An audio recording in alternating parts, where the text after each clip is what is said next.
It's that time of the election cycle again. Conventions!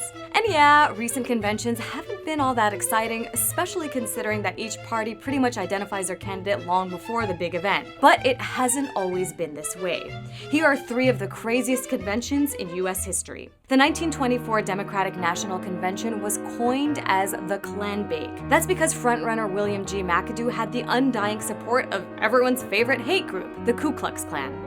But New York Governor Alfred Smith gave McAdoo a run for his money. It was the longest political convention in history. 103 ballots spanned 16 sweaty summer days filled with fistfights and screaming matches. At one point, 20,000 Klansmen gathered in nearby New Jersey to burn crosses and effigies of Governor Smith. After nearly 100 ballots and no end in sight, both McAdoo and Smith dropped out of the race. So, who won? Compromise candidate John W. Davis.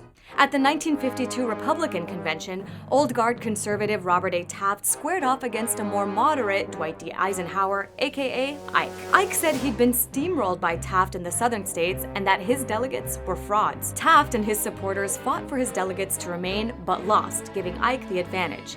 In a last-ditch effort, Senator Dirksen tried to convince those delegates that Ike, a moderate, couldn't win the general election. We followed you before. And you took us down the road to defeat, and don't do this to us. But the convention voted to follow Eisenhower, who went on to win the presidency. But nothing compares to the chaos that erupted in 1968. But the Yippies succeeded.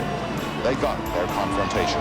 The debate over the ongoing Vietnam War took center stage during the Democratic Convention. Thousands of people hit the streets to protest. They were met with police wielding batons and tear gas canisters. Inside the event, supporters of anti-war candidates Eugene McCarthy and the recently assassinated Robert F. Kennedy clashed with those backing pro-war Hubert Humphrey. In the end, the establishment won, and Humphrey came out on top. These days, we have a primary system that makes convention drama a lot less likely, but not impossible. And given the current political climate in the US, could history repeat itself?